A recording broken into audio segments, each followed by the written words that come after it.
Okay. Welcome everybody to another episode of Time Out with Shaq.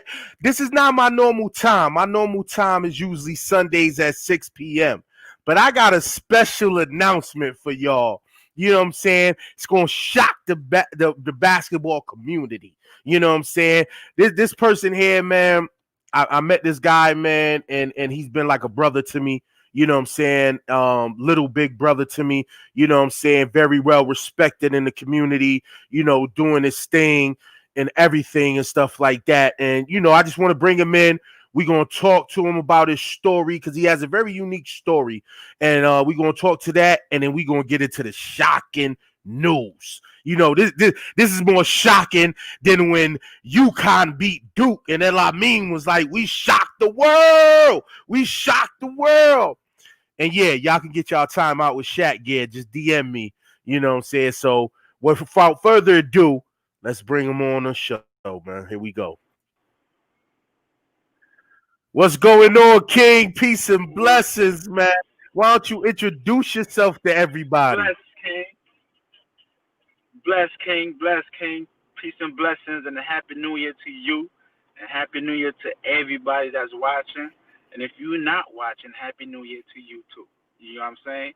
Named Walden St. Just, Hartford, Connecticut. Rep that every day, all day. You know what I'm saying? I'm honored to be on this show. I've been trying to get on this show for a minute too. For a minute. You know what I'm saying? Well, we I think you. well, well, I well think you for finally putting me on. yeah, man. We glad to have you on, man. You know what I'm saying? It's definitely an honor and a blessing to have you on here, man. And you know what I'm saying, to be one of the, saying, key guys in the community, from Connecticut, from Hartford, you know what I'm saying, a Hartford guy, man, 860 all in all, Yes, man. sir. So, we just going to talk about it, you know what I'm saying? And I just want to get into, a little bit about you for the people that don't know you from downstate, upstate, let them know, cuz I mean, you got a unique story, one that, touched myself and also touched a lot of people in the world, you know what I'm saying, and stuff like that, man. And I just want to get into it. So first off, you know what I'm saying, let me start by how you and your family, doing during this pandemic, COVID-19 and everything. How are you guys holding up? I mean, we're doing great now. You get what I'm saying? Like at the beginning, it was a struggle, only because we had to like work from home. And me, I like to be involved with whoever I'm working with. Like Mm-hmm. I'm an educator. You know what I'm saying? My students need me. You feel me? So, like when I go out to them, it makes me feel good. But I gotta be at home trying to communicate with them, and it wasn't the same. Some of them wouldn't tune in or whatever.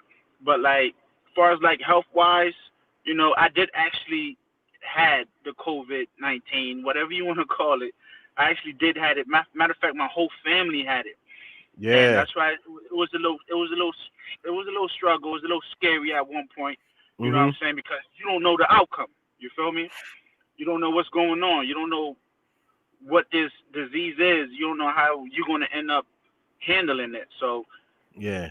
bless, blessing to God that we all got through it, and we all healthy, and we're doing what we got to do now. But the pandemic it is what it is, but it is scary, bro. Nah, definitely.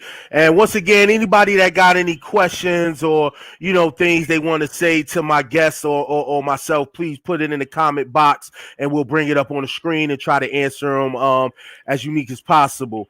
Okay. Like I do, I start off with my guests, what I'm saying, talk about your early years. What was it like, what I'm saying, growing up, what I'm saying? Now, are you originally born in Hartford, or was you born, what I'm saying, in Haiti and came to Hartford, or how did that come about? Yeah. Okay. So I was born in Haiti. You feel me? Like I wasn't. You know what I'm saying? I'm an immigrant. I was born in Haiti. Um, I left Haiti when I was Mm-hmm. 6. I would say 6 years old to come here. Just Yeah. just to have a better living. My father just dreamed that. if we come to America, we have a better living, and it's speaking facts right now. You get what I'm saying? So it's my upbringing was, it's rough in Haiti. It's like you 6, but you going on 30. Yeah, you get what I'm saying? Because Yep. life hits you fast. Life hits you fast. You know what I'm saying? I don't got time. You don't got time to be doing, playing with toys. You don't got time to be doing none of that. Mm-hmm. You know what I'm saying? So it's like, as soon as you're ready to go to school, you come back. You're either planting seeds in a farm. You're moving the cattle. You know what I'm saying? You're doing all that. You're doing all that. So definitely. when I got here, it was a little different. You know what I'm saying? I had to adjust to America. Period. Okay. So and because I had to do that, it was a culture shock. I ain't never felt snow. I've never seen snow. I've never been cold my whole life. So when I got here, it was during the winter. It was during the winter. So I was like, yo, this is different. I thought it felt like I was in a different world. You get what I'm saying? Like literally like a different world. Not even going to America. I felt like I was in Mars or something. It was just crazy. So we just had to adjust. I moved directly to the north end of Hartford, right there on Albany Ave. Okay. So it was interesting. It was cool. So it's like Hartford been my blood since, because I adapt and I got to know a lot of people, and I built a lot of friendships and relationships with people that I still talk to this day. And then I eventually moved to the South End. I'm in the South End now. Okay. Yeah. So. Yep. So y'all, y'all culture, y'all had a form a game that was very, famous to y'all called football, but it was not our kind of football. It was what y'all played with y'all actual feet. You know what I'm saying? And this definitely was one of the main sports stays out there in Haiti, North America, all out there and stuff like that. What was the how did you make the adjustment from, playing football all your life to coming to America now playing basketball? You know what I'm saying? Like, what was it? And was, basketball something you did, but football was still your first love? It was interesting because my pops used to big me up on soccer. We used to practice all out, and that was nice. I was nice. You know what I'm saying? I was out here nice, really nice. It's just that the soccer programs costed too much money, bro. When I first got here, we ain't had no money to spend on soccer programs. You just getting here. You know what I'm saying? We got to worry about other things. So basketball was cheaper and it was easier. You know what I'm saying? There was courts everywhere. It was courts everywhere, bro. So when I first got here, the first team I seen play was the Bulls. So I'm a big Michael Jordan fan because I'm dark-skinned. When I first got here, I had a bald head, and it just showed me that it was like, yo, it looked like me, yo. It looked like me right there. And then I was like, yo, what is this sport? It looks crazy. I don't even know what's going on. You get what I'm saying? So as life went on, I got more educated on the sport of basketball. You get what I'm saying? So, and as I got educated on it, I just fell in love with it.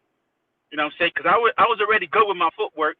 You know what I'm saying? I was already fast because I was doing soccer 24/7 in Haiti. You get what I'm saying? So it wasn't an easy adjustment, but as far as moving around and placing your feet work here and there, it was good.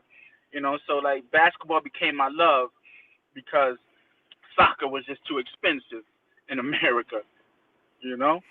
Okay. So you say you grew up on the north end, then moved to the south end. What was it like growing up, playing basketball, what I'm saying, in Hartford, and who was, some of the guys that you looked up to, in the basketball world coming up here in Hartford and stuff like that? Yo, man, that's crazy because there's so many names, man, so many guys, and if I forget your name, I'm sorry. You get what I'm saying? But like growing up, like the first person that I was growing up playing ball with was my boy Fred Great. You get what I'm saying? So Fred Great was in the North End with me. We went to the same school. We went to Milner, right? So that was what I'm saying. And we wasn't really even friends like that. Me and Fred was like, okay, this dude nice, okay, that dude nice. Yeah, It was yeah. like a competition type of thing, you know what I'm saying? So it was like, Uh-huh. it was like a pride thing. And then later on we became great friends and we still friends now.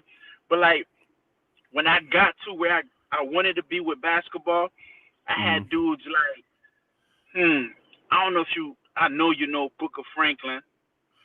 Yep, yep, yep, yep. Yeah, Booker Franklin.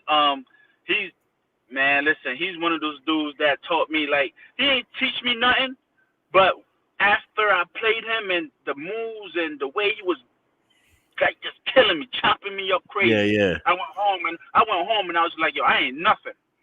I ain't nothing. You get what I'm saying? So it was like dudes like that, Doug Wiggins, man. I always looked up to Doug Wiggins, even though he was like, in the same class or whatever as me and stuff.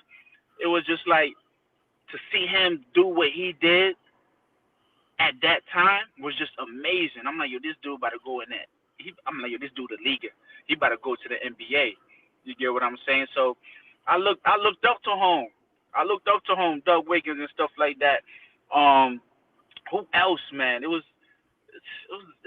You mean I'm the type of dude that don't like to give out credit because I'm a competitive dude. Like if Yeah, I'm gonna yeah, give you yeah, yeah. credit, Hey, I yeah. understand, man. I You know what I'm understand. saying? If I'm gonna give Hey, you listen, credit, yo, you on timeout with Shaq, man. Talk it, man. Let's go. real Let's talk. go, you Like know? I'm being real. Like if I see you and you like you okay, then you just okay. I'm not gonna big you up. But if you a dude that just changed the way I think about anything, yo, I'm like, Hmm. yo, this dude is nice. This dude is Yeah, this dude is yeah, legit.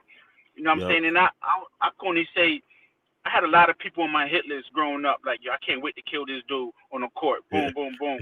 But the dudes, but the dudes that stand out to me was, Doug Wiggins, Booker Franklin, and the Jeff Williams, the twin. He was just bigger and faster than me when I was playing ball. And Yes, then, man. Yes, you know what I'm yes. saying? I was just like, man, I got to put him on my list. So I'm just putting people on the list. You know what I'm saying? So those are the dudes that, Yes, that's Wonder Twin right there, man. Shout out to Wonder Twin, man. where I wanted to be when it comes to basketball. Okay. So, so coming up, you play pickup ball with guys and stuff like that. So what was your AAU experience like? Who was the first AAU team you played for, coach, whatever, and what impacts did they have on your life, as far as basketball and off the court? So again, like my background, my family, we're not the type to spend money on things that's for entertainment Yeah. because is money could go towards anything else that's more Hmm. important. Hmm. So I Hmm. didn't get the chance. I didn't get the chance to play AAU until my junior year in high Okay. school. Okay. You get what I'm saying? And and it was because of a coach, Dan Pedra. Dan Pedra. Yes. Shout out to To Dan, this man. to this day, man, this dude done changed my life, man. He done put me in situations that I thought I could never be in. You know what I'm saying? So Hmm. I'm like, yo, I don't got money for AAU when he first came up to me. He said, yo, you want to play for the North Stars? I said, man, how much? Dude was talking 800, $1,000. I'm like, nah. I said, nah. My pops ain't gonna do that because my pops is strict. You get what I'm saying? If he gonna spend $1,000, it's gonna be to like a computer science something. You know what I'm saying? Yeah. Something that's Yep. that's Yep. gonna make money. Hmm. Like you know it's 100% Yeah. guaranteed. So I Definitely. told coach, I said, yo, coach, coach, man, listen, I ain't gonna be able to afford this AAU, so I'm sorry, man. This dude was like, don't worry about it. Brought me on board. So the first AAU team I played for was the North Stars. You know what I'm saying? And Okay. Okay. just with coach alone, he taught me how to be humble, man. I was always humble. Yeah. I was always humble, right? But when it came to basketball, you get a little cocky when you you know, you nice a little bit, you start scoring little points and stuff like that. He taught me how to be humble. He taught me sportsmanship. That's the first coach that taught me how to be respectful on the court. You get what I'm saying? Because when I was on the court, I was always trying to be disrespectful. Like, man, get out of here, blah blah blah blah blah. But he taught me how to be respectful, and because of that, I got so many blessings opening up because I respect my opponents, I respect my teammates, I respect my coaches, and I learned that from Dan Pedro. You get what I'm saying? Okay. So that that was the impact on my life when it came to AAU. Not the trips, not going to nationals, Yep. not getting Yep. MVP and stuff like that, but the life lesson that he taught me was to be humble no matter what. You get what I'm saying? So, and I still to Yep. this day live by that. You know what I mean? Okay, okay. Yeah, once again, everybody, if you're coming on to the show, you got any questions for Mr. St. Just put them in the comment box. We'll put them up on the screen and he'll try to answer them. So, getting to that, when you say it's not about, the tournaments, the trips, the trophies and stuff during the AAU, do you think that's lost now in today's AAU? You think kids are more focused on the, hey, I got the gear, I got the tournament, yo, I'm playing in that tournament versus remaining humble and knowing that you could go out there and get beat any day if you don't work on your game. You know what I'm saying? Do you think that that has changed from back Man, in the day to now? totally, 100%. You get what I'm saying? Back in the day, you actually had to be nice to be on the AAU squad. Yeah, yeah, yep, yep, You yep. hear what I'm saying? So it was an AAU squad would have a dude from this town, a dude from that town that's good, that's nasty, that's doing what he got to do. You feel what I'm saying? Nowadays, anybody is on the AAU team. You look at a kid, you be like, yo, what's your resume and blah blah blah. Is this is his first time playing basketball and he on the AAU team? Yeah, I get it and all that stuff, but like it did change. It definitely changed, and like kids aren't as humble as they were. I don't even think kids were humble back then. Kids were just straight wanted to go out there and play ball. You know what I'm Yeah, saying? It did change. I can see the change, and I know you see the change. You definitely. get what I'm saying? So I think nowadays kids just wanna play. They don't know that you going to an AAU tournament, you got coaches, you got people that can look at you. It Hmm. depends how high level AAU you playing. You know what I'm saying? You're not just on the team just to be on the team. Any given moment,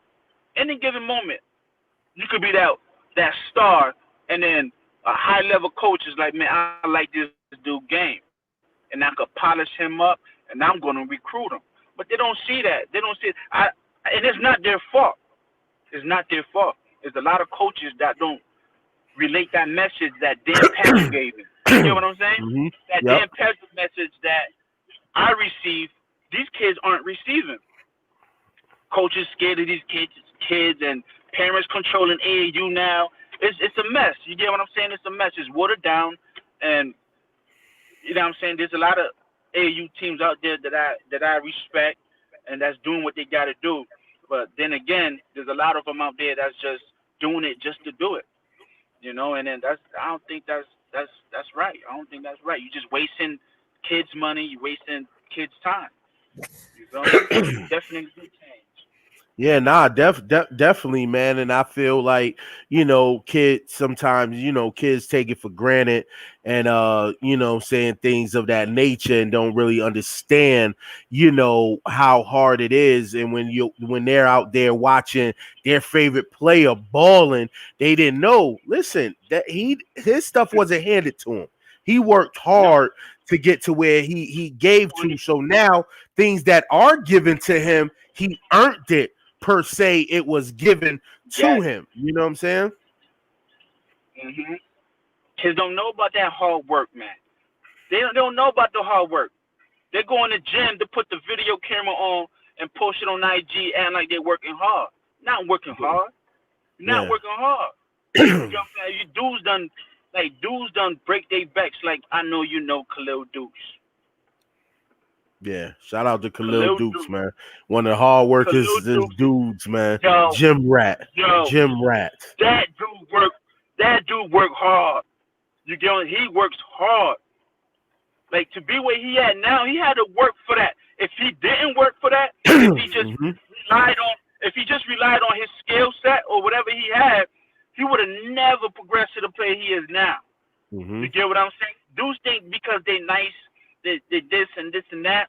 There's a dude out there working hard. Yeah. And best believe he will be better than you when it's all said and done. If you just relying on your talent, I done seen a lot of talent went to waste. And I done seen a lot of hardworking people prosper. You get what I'm saying? So these kids don't know. These kids don't know about the hard work. Yep. So once again, post your questions in, and we'll get to them. Now we want to get to your high school years. You know, from Hartford, from the north end, south end. I know back in the day, you know, well, now I know they're doing it. Whatever town or area you was living in, you had to go to that school. So you on the south end, was it, you know what I'm saying, because you was on the south end that you chose Buckley, or was it another school that you wanted to go to but you couldn't go to because you lived on the south end and you had to go to Buckley High School? Yo, it's a funny story because I got accepted to Prince Tech. Okay. Right? So I was going to go to Prince Tech. And then I just couldn't find the school. Even though it was on the side. It's a funny story, bro. It's a funny story. Like, it just shows that I've never been outside of my own community, though. Like, I stayed to my street, I stayed to my block, and that was it. I didn't go out elsewhere or none of that. So when it was time for me to find Prince Tech, I just couldn't find it. And it's just crazy because it was right in my backyard. You know what I mean? So when it was orientation, dudes calling me like, yo, they're calling you where you at. I said, man, I'm a bulldog. I said, I'm a bulldog. I couldn't find the school. You get what I'm saying? So it was funny, it was hilarious. And that's how I ended up at Buckley, bro. I just couldn't find the school. So, you know what I mean? So I went to Buckley. So you ended up there, and now to this day you ended up there. You became, you know, part of history at the school. You know what I'm saying? Winning the state champion. Now, I had a few players that played for me, you know, won the state championship for Buckley. I, to this day, say that team is the best team to win the state championship at Buckley. You know what I'm saying? You may say your team was, but I think this team overcame a lot, and to play, you know, the way they did in the state tournament and win the championship. Bumani Jones and I think that was the state championship. I was there for that team. I ran on the floor with that team at the state championship. But don't get me wrong. Shout out to Bumani Jones and Didi, man. Yes. My cousin Evans, man. That championship run was crazy because it was like the last seed. And it was knocking everybody off. Yes. You know But don't discredit you guys. You guys had a dominant team. Take us through, you know, that team, the coach, the players. Yeah. What was it like playing for that team and winning the state championship in the south end of Hartford? You know what I'm saying? Where the north end of Hartford is known for winning championships, Hartford Public, Weaver. For y'all to be a team and put the team on your back and win a championship, you know what I'm saying? Bro, what was that like, man? Bro, we didn't even win the chip. When I was at Buckley, we didn't win the chip. Y'all, what? Nah, it's crazy, right? Because we had a dominant squad. Like you would think that we did, but we didn't, right? Oh, and I'm gonna tell you why. Okay, history to me. History to me. Yeah, okay. And I'm gonna tell you why. It was me, Fred, Stanford, Biggs, Chris Baskerville, my boy Gil Sierra. We had a squad, right? It's just that Marvin Pitter, you know, mad people. Okay. You know what I'm saying? So it was just that it was too many egos on the team. Okay, got you. I felt like back then coaches need to stop doing is playing kids because they're seniors. Got you. Because they're decent seniors. Yeah, yeah. You gotta play. You gotta play the ones that Yeah. put in the If work you want that's to win, gonna get you over there. You know what I'm saying? if you want to win, you got to do that. You know what I'm saying? I feel like Gotcha. when I was in high school, some coaches were afraid to do so because they were afraid of the backlash from the players that they done groomed their whole career. You know what I'm saying? But if I come in and I'm better than this dude, and you know it, you better play me if you're trying to win.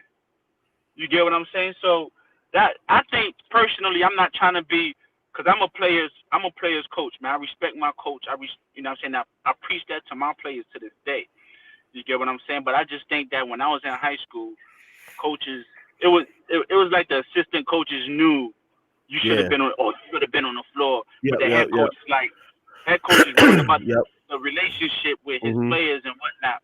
So when I got a chance to start, when that squad that we had was it, oh, it was on and popping. Like my junior year, we was balling, we was great.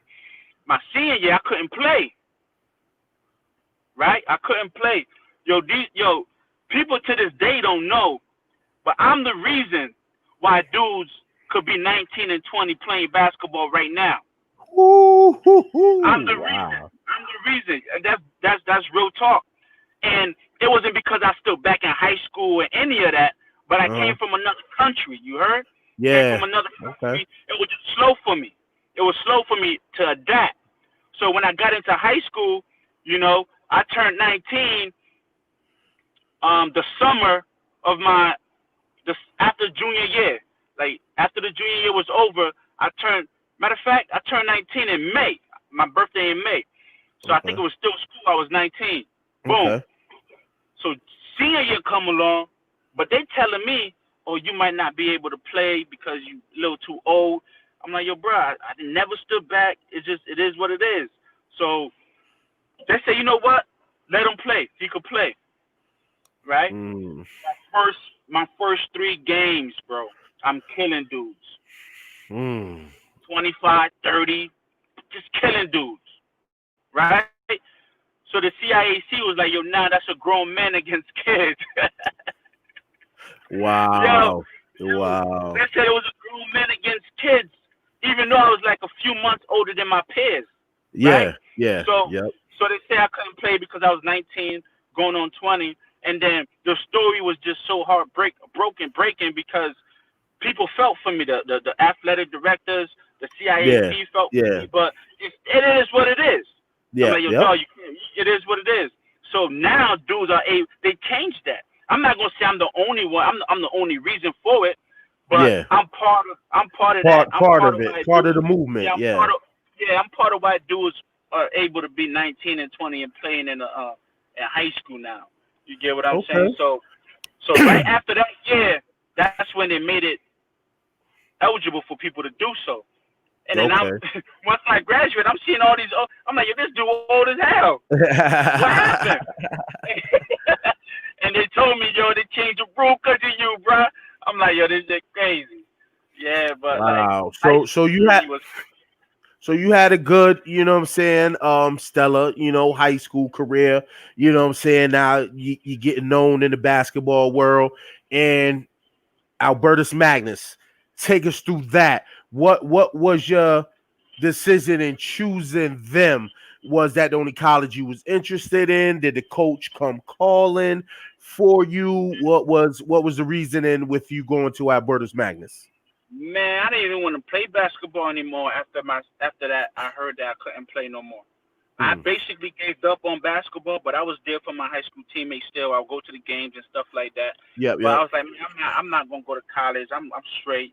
You get what I'm saying? And I had a few invitations to like open runs to like Temple University, Hmm.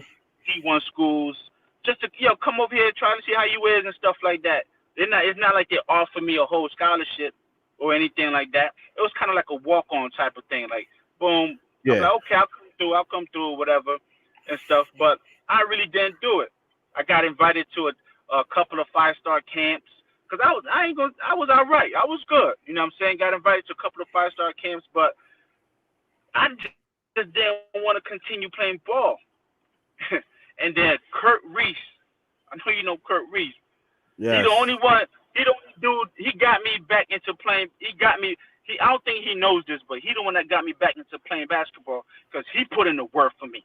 It wasn't even my high school coaches. Kurt Reese put in the work for me for Albertus. You know what I'm saying? And the coach was going. That was his first year coaching over there. So it's gonna be his first year, and it's gonna be my first year at Albertus. We rookies together. You know what I'm saying? So Kurt put in a good word for me, and then I respect Kurt so much and his father and what they did for me when I was growing up that I couldn't say no. I couldn't be like, man, I'm good. Even though I was telling everybody else I'm good, I was just like, I bet I'll give it a try. It's a blessing. So I go to Albertus, man, and then the rest was history. The rest was history. Yeah. I mean, like, you put up some numbers, man. You know what I'm saying? One season, you averaged 17, shooting 36 from the three. I mean, most dudes in the NBA don't even shoot 36% from the three. I mean, you know, you was like a scoring machine at Albertus. You know what I'm saying? When I found out, I'm like, damn, well, like this guy, you know, now people saying you resemble Kemba Walker and you know all this. I'm like, man, like okay. So it was crazy. So then, you know what I'm saying, you have the stellar career at Albertus. Now, with that comes the professionals. Yeah, man. You know, you get the deal to play with Connecticut's first ever ABA basketball team. You know, and then this is when, you know, the real true story of St. Just happens. You know what I'm saying?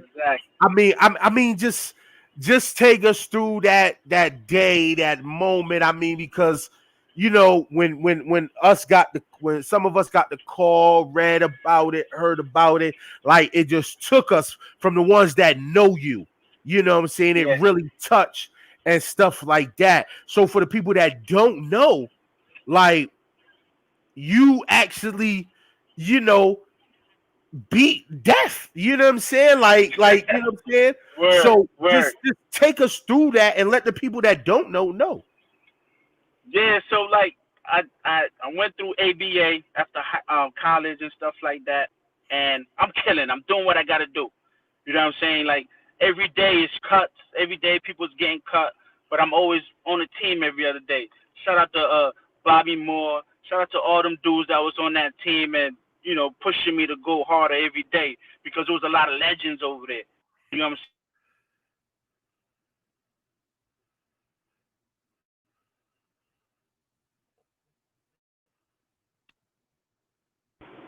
It's like I'm on the team and coach was like, shout out to AJ, man, my coach, man. He saved my life, man. He's like, yo, St. Just, you make this free throw practice over. I'm like, I bet, and I'm shooting high percentage, man. I'm good. You know what I'm saying? So we already know practice over. Everybody packing up already. Oh, he gonna hit this. You know what I'm saying? So boom, I hit it. Everybody run to the half court line. So I went to go get the ball from underneath the basket. And as I'm going to, you know, mid court, half court, I'm leaning on Raheem. You know Big Ra. Yep. I'm leaning on Big Ra. Boom, drop. Now I'm saying I don't know what's going on, right? Dead. I'm dead. Sudden cardiac arrest. Wow. You get what I'm saying? So it's like 1 out of 5 people survive that. Yeah. If that happens to you, you're done. You get what I'm saying? So I was there for 2 minutes, bro. I was in that court. I was flat. My coach was just doing CPR because he knew what he was doing. Wow. Right? When the ambulance came, when the fire department came, they didn't even stop him from doing that because they was like, man, he know what he's doing. So every minute, every second is important. So we don't want to switch. So let him keep doing what he's doing. Yo, after a couple of minutes, man, I got my pulse back, but I still wasn't waking up. You get what I'm saying? So when I woke up, I'm in a hospital. I'm like, yo, I'm like, yo, what's going on? Wow. Wow. I'm like, what's going on? But what dudes don't know, I lost memory. I was like memory loss. You get what I'm saying? I didn't know who my mother was. I didn't know who my coach. I didn't know nothing. I didn't even know my name because Wow. oxygen is not going through your brain. You flatline. No oxygen going through your brain, right? For a couple of minutes, it's going to cause a little bit of damage. You feel what I'm saying? So when I woke up again. They put me back to sleep. Woke up again. Then I starting to realize people. I starting to figure out who's who. Oh, what's up, man? Whatever. And it was like, oh, you remember me and stuff like that. But that was a scary moment. Yeah. You know what I'm saying? Because it was like 1 out of 5 people survive that, Yeah. and I'm there where I wanted to be my whole life. Because like everybody's story in the hood, you want to play ball, you want to make money to take care of what? Your family. Yeah. You get what I'm saying? Yeah. So I felt like I let everybody down. I felt like I was embarrassed. Like I spent my whole life playing basketball, and then it comes to this. Like why me, God? Like why this gotta happen to me? You get what I'm saying? So I was, it was a dark moment for me, and it was a dark moment. So yeah, that's what happened when I got to that. To this day, man, thank you, AJ, man. Thank you, AJ, Coach AJ, Yeah, man. for not giving up, for always, man. Yeah, man. Crazy, I mean, it was.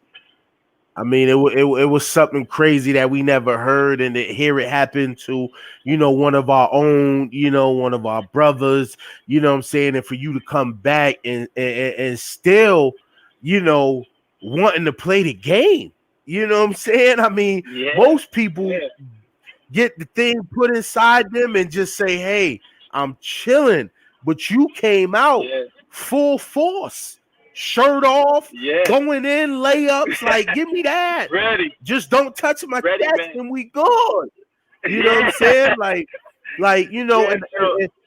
and I mean, I commend you for that, man, and salute you, you know what I'm saying? Because you give an inspiration to, all the youngins and people that go through this, a chance to believe that, yo, listen, like, I could pull through this and stuff like that.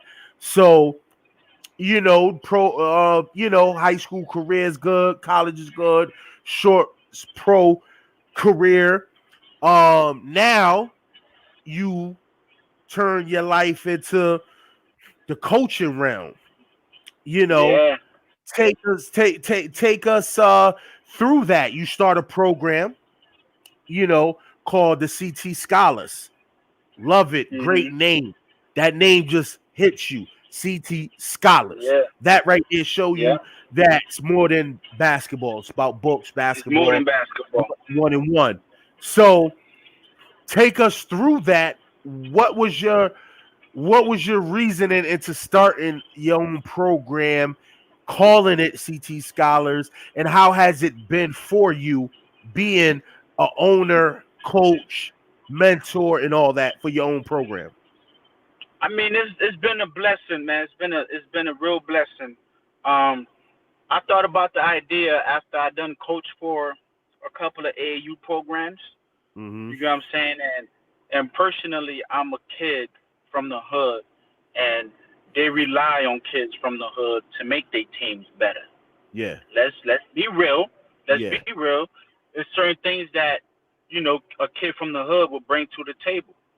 They're hungry. They want to play, and no matter what, they're gonna show up every single day, right? Mm-hmm. So I just didn't like the way certain programs were handling certain kids, and just because it was all about basketball. They're not really showing them more than basketball. You get what I'm saying? So kind of like they got all their eggs in one basket. So I was like, this program is cool and whatnot, but I want to do my own program where I'm pushing education. You know what I'm saying? Like a kid would have, if you're like, if you're in school and you're struggling with your grades and stuff like that, I'm gonna be your mentor. I'm gonna find somebody to tutor you. You get what I'm saying? So and I'm gonna give you a sheet that you bring to your teacher every week or whatever, and you bring that back to me. That's if you needed that help. You get what I'm saying? Yep. You bring that back to me so I can see your attendance with school and how your grades are doing. So I push that a lot, you know. So I started a whole program, Connecticut Scholars, to teach kids just more than basketball, man. It's education too, because a lot of people that you know, then that are like tremendous basketball players, but couldn't anywhere because of that GPA wasn't popping. Yeah, you get what I'm saying? Definitely. They don't even know what the NCAA clearinghouse is. Yeah, I mean that's for a lot of kids, man. That's the number one key. Like I tell kids, man, you can be the greatest in the world, average 30, 40, but you don't pass the NCAA clearinghouse, scholarship ripped up, go to the next one, you know? Exactly. So I'm trying to preach that, and I had a young core, I had a young group, you know, and Connecticut Scholars was pushing. It was good. Had a total of 5 teams at one point, and it was only me. And shout out to my boy Joe Cruz that came along and helped me and coached me. Yes. You know what I'm saying? Because if it wasn't for him, I don't know how I was going to be able to coach 5 teams by myself. Yes, and hold on. We actually got a question from Mr. Joey Cruz. When are we getting the TT Scholars back, and what direction are we going in for our youth in our city? Man, listen, I got something big You know what I'm saying? Whoever's if my partners in this new adventure that I'm gonna go in, that I'm turning towards, are on there, shout out to y'all. But I got something big coming out for the youth and the city period. And it's not even gonna be Connecticut Scholars anymore. You get what I'm saying? We still gonna preach Connecticut Scholars morals and all that stuff, but it's gonna be a different name. And I'm teaming up with a couple of people, and we feel like it's time. It's time for us to really dig deep in the neighborhood and really help out in the neighborhood and in the schools. You get what I'm saying? So I don't want to make that announcement yet, you know. So once everything is all said and done, then we're going to make that announcement. But something big coming, King Joe, King Cruz. Okay, we got another comment thing here for you from Crone Rogers. He said programs be disrespecting other programs and kids, so that makes people not want to get together. What are your thoughts on that? It's big because, like, if and that's very important, because if I have a program, right, and I'm not too fond about the next program, I'm not gonna talk bad about them in front of these kids. I'm not gonna say, yo, don't go over there because we better and this and this and that and that. And it became such of an ego thing. Like coaching is not about the kids anymore. People worried about their status of their program. They worry about getting pats on the back. They're not worrying about bringing the kid up, showing him the ropes with basketball in school, and being there for that kid whenever you need them. You get what I'm saying? You got AAU programs that will have a kid play an AAU season and never reach out to that kid the whole summer. Don't know nothing about that kid family. Don't know nothing about that kid problems, right? And then when it's time for AAU, you want to hit them up because you want that 800, you want that $1,000. Yeah. They're not focused on, you know, like, and it's what I tell. This is what I tell everybody. This is what I tell everybody myself. You know, are you worried about that kid after AAU season? Are you talking to that kid before AAU season, during and after AAU season? You know, you get a lot of people that's not doing that. You know what I'm saying? And that's where I get lost and stuff in the AAU game. Especially in the Connecticut area. Exactly. A lot of teams aren't doing it. They don't care about that. You get what I'm saying? Because if you do an AAU program, what you thinking? $signs, $signs. You get what I'm saying? Not everybody. You know what I'm saying? So Mr. Rogers, like, he's saying some. And we all agree that not every AAU team is like that. But there's some of them that's out there making AAU look bad, period. You get what I'm saying? You got people who don't even want to talk good about AAU because the amount of disrespectful people as coaches that's in there, just, you know, disrespecting the whole AAU thing, period. You know, so it's like, Yeah. it's like to me, you should never talk bad about any. If you got a problem with somebody or another program, that's you. All right, you don't paint that picture in the kid's memory or whatever, and because it goes deeper than that. They see that, then they're gonna start talking junk and all that. We know how it is. We know how it Yeah. goes. You know what I'm saying? So that was a great question because there's a lot of AU teams out there that are frauds. Yeah. They're Yeah. just doing it just So to do it. so now, you got your own program, everything and stuff like that, doing it, then you get to the high school ranks, assistant coach at Avon, stuff like that, Yeah. you know what I'm saying? Take us through that, being assistant coach at the high school level with Avon. Take us through that. And like I said, like if you remember what I was saying in the beginning, Coach Dan Pedra has been blessing me throughout my whole life. His son is the head coach at Avon. So Mm. Dan Pedra hit me up and was like, yo, you should coach with my son. You know what I'm saying? And that was in my first coaching gig. I done coached at Watkinson. I was an assistant coach at Albertus Magnus College. You know what I'm saying? But like Avon really put me on the step. Yeah. Put me Yeah. on the stool. You know what I'm saying? Because he let me do me. He let me do me. Yeah. I wasn't just an assistant. Like I was part of that program. It Yep. felt like it was like my second home. I'll go home and I can't wait to go to Avon. Yeah. I Yeah. get out of work, I can't wait to go to Avon and mess with these cats and show them what's up. You know what I'm saying? So that coaching career was good over there. It's good over there. Like kids, the JV squad won a lot of games. Okay. You know what I'm saying? And they were happy. Parents were happy. That was one of the things that I was like a little worried about. You know what I'm saying? Yeah. Me going over the mountain to Avon and Hey, certain yep, people. politics You know what I'm saying? and yeah, Real yeah, talk. I'm just speaking real. yeah, You know man. what I'm Hey, saying? man, So listen, time out with Shaq, yeah. man. This is when we talk that ish, man. And thank God I haven't got pulled over once going over that That's mountain. what's up, You get man. what I'm That's saying? what's up.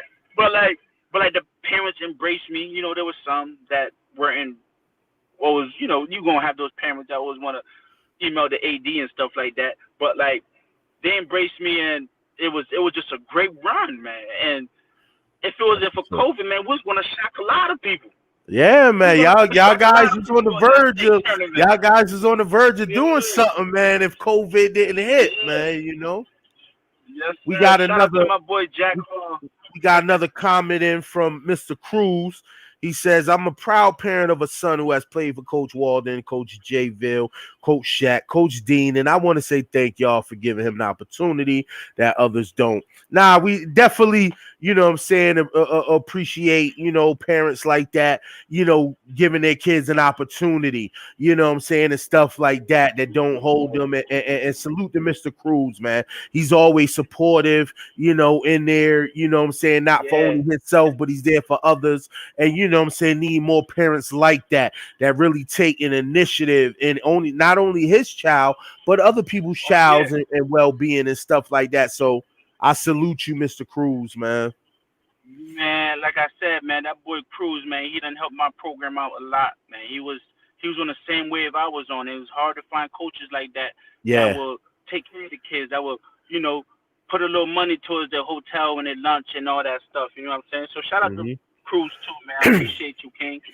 Yeah, so now, coaching Avon out of the way, COVID-19 hits, and you say to yourself, sitting back, shout out to you. You know what I'm saying? You're a father, welcome. Like I said, you in the daddy world now, shout out to you. Yes. Shout out to the missus, little sis. So now you like, man, I gotta leave a legacy, man, for baby boy now. You start your own pizza shop, man. You know what I'm saying? Bros Dough, one of the hottest attractions right now. I mean, take us through that. What was it like? What did you like, sit back and say, yo, listen, I want to do this. Like take us through that and opening up your pizza shop. Man, it was a crazy story because this pandemic basically brought out the hustler in me. I was always a hustler. You get what I'm saying? Mm-hmm. And me just sitting around, me just sitting around just gave me more, like it just made me like, yo, I gotta do something. I gotta come up with something. It was crazy. I was trying to find. It was so crazy. I was like, how can I come up with a cure for AIDS? You know what I'm saying? Like, that's what the pandemic did to me, man. It was. I swear to God. Yeah, man. I was like, man, how can I cure this and how can I cure that? You get what I'm saying? So ideas were just popping through my mind, and it was just crazy. But I got a great friend of mine, man. He's like family. Yeah. I grew up with him. We went to the same church. Family know each other. Yep. George Lee, man, my guy George. Yep.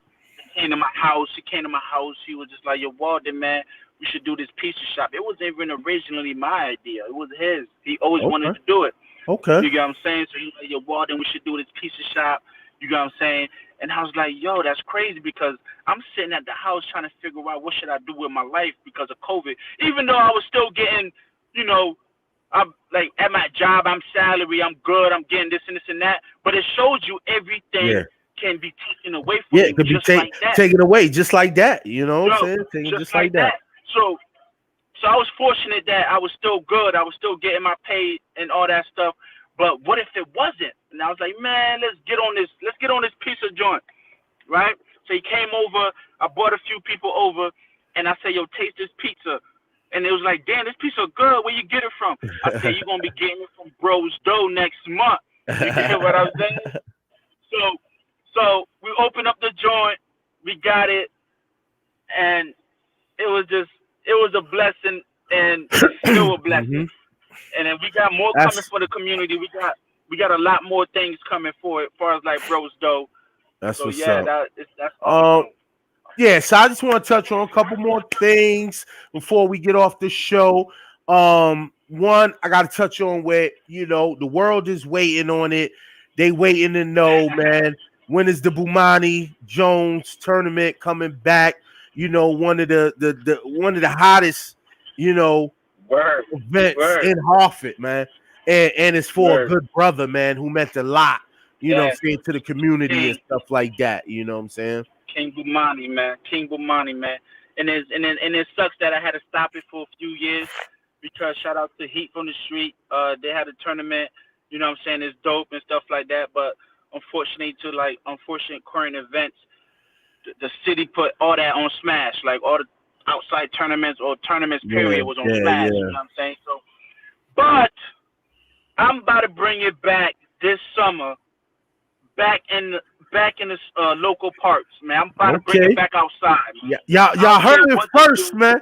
Y'all heard it first. What time out with that, man? It's coming Bumani Jones Classic. Bumani Jones Classic. Y'all heard it here first, man. Now it's coming back this summer. I don't care how much money I gotta pay for whatever permit, but it's coming back, man. Real talk. Now, the title of this show was called Breaking News, man.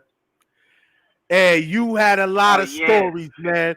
But, the world wants to know what's the breaking news. I told everybody, all my fans, I told y'all I had breaking news for y'all that may change the landscape of basketball, you know what I'm saying, out here, man.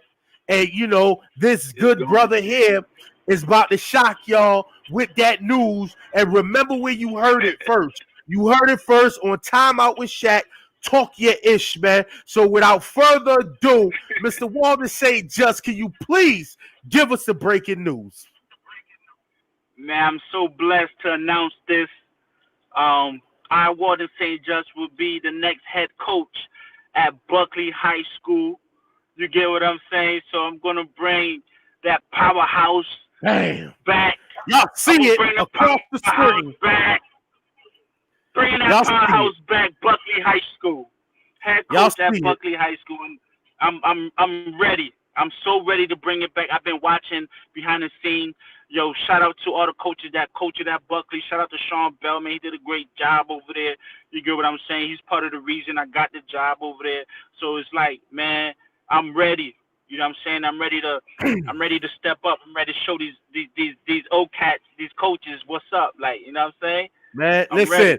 Y'all see it. It's flashing on my screen down bottom. Walter St. Just, new head coach, Buckley High School, man. It's about to be a movie. Y'all heard it here first on Time Out with Shaq. Hashtag talk your ish, man. Because I told y'all we was bringing y'all breaking news, special segment, you know what I'm saying, today. And there's breaking news in the CIAC Connecticut basketball world, man. Walden St. Just, man, new head basketball coach at Buckley High School, man. Salute you, man. What does it feel like, man? Like what is it? What is going through your mind when you accepted that position? Man, listen, man, it feels like a dream come true because I told you I didn't get to finish my mission in high school. I didn't get to win that championship because I couldn't play my senior year. Now it felt like after I graduated, after I left, I was like, man, I gotta come back. I feel like it's something missing. Like Buckley I still gotta give Buckley something. You get what I'm saying? So it feels like a dream come true. Like I've always wanted to coach there since I left Buckley High School, and now it's a dream come true. It's like I'm awed, man. I'm like, yo, can't believe this is happening. You know, I'm still young. I'm still doing what I gotta do, and I've like scheduled everything in my life, my whole schedule, just in case somebody call me for that head coaching job. I done turned down jobs. I didn't want to work other jobs because I'm like, yo, you may never know when they're gonna call you. That's how deep it is. You know what I'm saying? That's man. Extra money, extra income was being turned down because I don't know when that phone gonna ring and say, yo, we want you to be the next head coach at Buckley. That's how big it was, man. So it's like, man, and people know. Like I'm not talking. I'm not just talking. My wife know, man. My wife 860, man, got a new head coach in the building. Walter St. Just, a.k.a. the Haitian sensation, a.k.a. you know what I'm saying, that big dog, a.k.a. that boy Akon, you know what I'm saying? Yeah, I mean, he's been locked up, and now they let him out. They let him out. Baby. You know what I'm saying? But nah, man, I definitely want to. Shout out to Quake Baskerville for giving me that name, Akon, in high school, man. Yes. She's crazy for that. Nah, I definitely want to salute you, man, on, you know, coming on the show, revealing that news first on the show. You know what I'm saying? Definitely, you know, was a blessing and stuff like that. But before we leave, I'm going to do it like I do all my guests. You got to give me 5 players, past, present, NBA, college, your hood boys. I need 5 players. I need they name and why you pick them. Take one thing from them to make that ultimate player. 5 players. 5 players. They could be pro, college, from your hood, wherever. I need 5 players. Pick them one by one and why you picked them. First, Michael Jordan. Okay. You gonna have to pick Mike. I'm trying to pick 5 people to be that ultimate player. So Mike Jordan, as far as like NBA, when it come to college, damn, college is I ain't even gonna go to college. I'm gonna pick Michael Jordan as the pro, and I'm gonna go to my city, Doug Wiggins, Danny Longhorn, his quickness and all that stuff. Okay. Two more. It's 2 more. Damn. I ain't gonna stop. I don't know if you know, man. That kid Jerron Beelan was a beast when I was in high school. Ooh, and from Maloney, like a lot of people don't give him credit, but that man was a beast. He was a monster. I done seen he came in my gym when I couldn't play my senior year and destroyed us. Okay, so I got Jordan. I got Jordan. I got Doug Wiggins. I got Danny Longhorn. I got Beelan, and the last player is gonna be. Damn. It's gonna be family, man. I'm gonna pick my little cousin Aniel St. Just, man. I got you, man. Wow, that's you, the man. first time That kid I've was ever balling in heard. New Britain. First time I Yeah. ever heard somebody picking 4 dudes from their city, you know what I'm saying, their area, man, and then 1 pro. Wow, that's unique, man. That's unique. Once again, man, I appreciate you, man. I want to salute you on everything you're doing. Salute you on doing well. You know what I'm saying? I want to thank all the fans that came on, you know what I'm saying, to you know what I mean, watch the show. You know what I'm saying? And like I said, if you missed the show, you know, you could check me out every Sunday, 6 p.m. on Facebook, on my Facebook page, Time Out with Shaq, or catch me on YouTube, Time Out with Shaq James. All my videos, interviews will be on there. And once again, man, I just want to commend you on doing what you do. You got any parting words for the fans, man?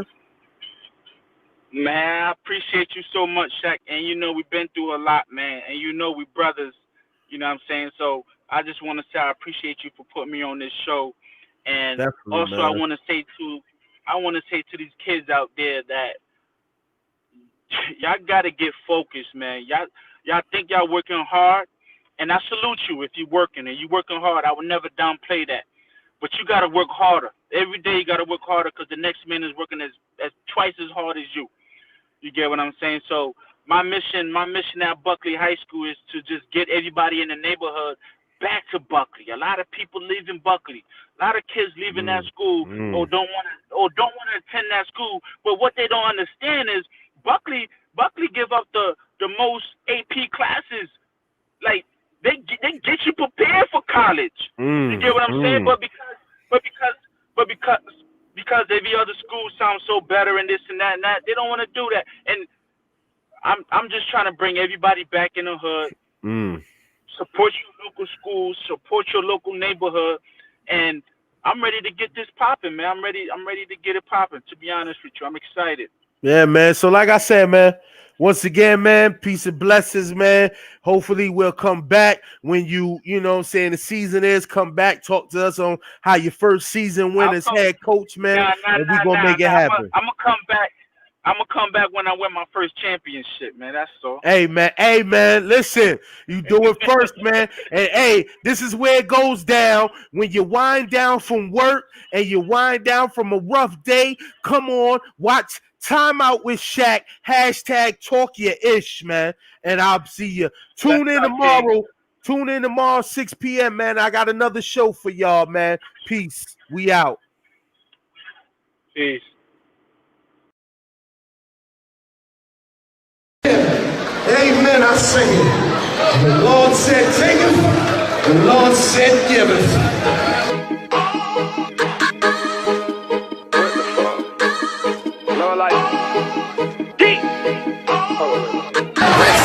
Pinata. Fuck you, blue Balenciagas. Robert Jean with the phone pots. Hit the club and I'm a black bottles. Blood is with me, whoop, whoop, whoop. No set tripping, ain't no creeping fool. G's a piece of 10K gold. I'm a fucking fool, you better act cool. Yeah. German Shepherds in my backyard. Train to kill, I was born to deal. I was on the hill, RIP till one rest in peace, cool for deal. But daddy back out, you don't fuck the door. Hit the Magic City, pack it out. You hating on me, I don't give a fuck. I'm a street nigga, you can walk it out. Yeah. I'm in Pittsburgh with a lot of young nigga with a bankroll. Scrape the pot, I was in the hood. My mama stayed on Glenwood. 17 with